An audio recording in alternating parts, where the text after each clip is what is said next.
In today's video, we're going to be discussing the takeaway move. I'm going to share with you a simple idea on how you should start the golf swing, that first couple of feet. It's a really important part of your golf swing. Make sure you check out this video.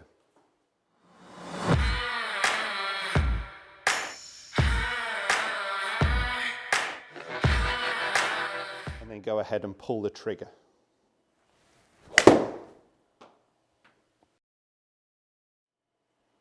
Welcome back to the TruGolf Academy. You join me, Jon Watts, today in the indoor studio, and today's video is all going to be about the takeaway, that first movement in the golf swing. If you're new to my channel, you haven't already, please do consider subscribing. If you can hit the little thumbs up to the video, make sure you hit the bell icon when you do subscribe. It just notifies you every time a new video goes live. So today we're going to be discussing that first couple of feet in the golf swing, and then how do we actually move the golf club from there? Because I've done some takeaway videos before and people go, great, what do I do from there? So I'm going to share with you how we should start that first movement and how we should blend that into then the rest of the backswing. So for me, it's probably one of the most important parts of the golf swing, and an area a lot of golfers go wrong early. So what we're looking for is some real connection of what the body is doing in that first couple of feet as the club moves away from the golf ball. What we often see as faults is the arms disconnecting away from the body, either working this way, too much out, or generally what tends to happen is the arms move out and the club moves in behind, and that face tends to get very open. Golfers really struggle from there. What we're looking for is actually quite a simple movement in that first couple of feet. As an exercise, what I want you to do is just grab a tee peg, push it into the end of the grip, and what I want you to try and get the sensation of is that in those first couple of feet of the club movement, that the end of the grip here, the tee peg that's in the end of the grip, is going to stay pointing at me. So I'm looking for very little. So if I took my hands off here, you can see that tee peg is still pointing back towards me. I wouldn't want that tee peg rolling at all away. So in that first couple of feet, I'm not really looking for a lot of movement with the hands. I just want my big muscles, the torso, to turn away from the target. Of course, that is my shoulders and the torso, and the club is very passive here, or my hands are very passive, meaning the club, the grip end here, is still pointing at my body. So I almost want you to try and get that sensation that until your hands get to the outside edge of your right thigh, well, right for me, trail thigh, your one that's furthest away from the target, that we get the tee peg pointing back towards us. Okay, so that's going to be that first movement. And what you may need to do and find that is useful for you is when you're actually hitting shots, that you just rehearse that first couple of feet of that takeaway movement. So if you're someone who's going wrong early and struggling to recover from there, actually having that little rehearsal before you go ahead and pull the trigger could be really useful. So it's going to be until the hands get to my trail thigh, tee peg is pointing back to me.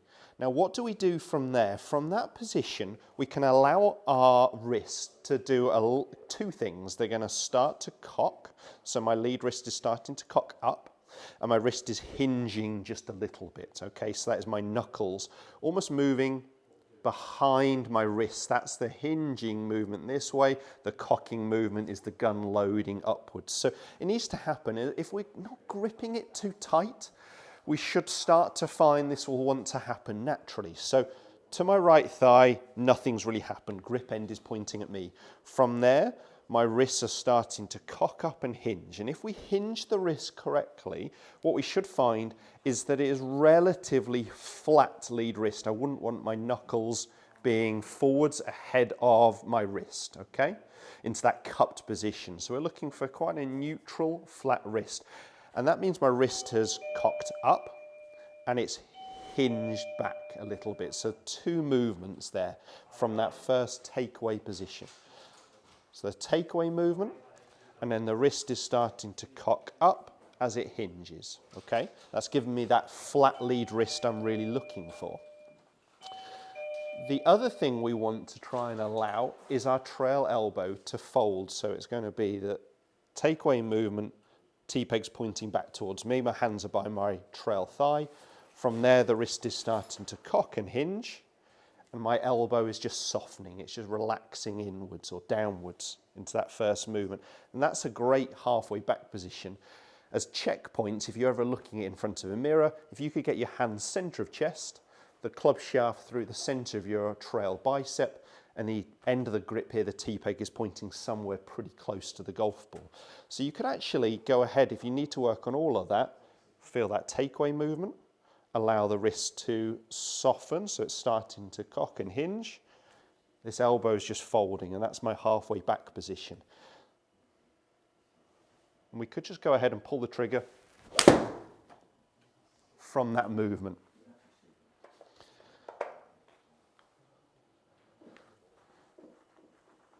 Going to rehearse the move, takeaway position, halfway back. It may just be that you're focusing on this first movement. If you can start that first 2 feet of the golf swing. So what I'd encourage golfers to do is feel it again, and then go ahead and pull the trigger. Okay, so we're just sensing that first movement away from the golf ball a couple of times before we put it into motion. It's such a vital part of the golf swing. If we can get that takeaway movement correct, so the wrist not really doing anything, the hand's not doing anything in that first movement until my hands get past my trail thigh, it's just allowing then the wrist to start to cock and hinge. You can see it halfway back, that gives me that very flat neutral wrist, and allowing that trail arm to fold, okay? So takeaway movement, wrist cock and hinge, and that arm folds, and that's perfect to halfway back. So I've got that takeaway movement and to halfway back.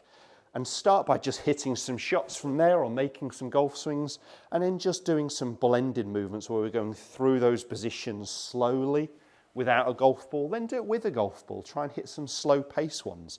It's a tough exercise if you've never tried it before to slow down that whole movement, but if you can actually feel that whole movement, it's a nice slow pace.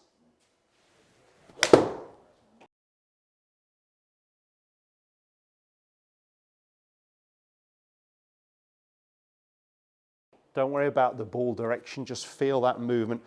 Take the pace out of it into that first position. It's really going to help your golf game if you can improve that takeaway position and then into that halfway back movement. As I mentioned there in the start, if this video has helped, hit the thumbs up, share it with as many golfers as you can. I'll see you guys next time.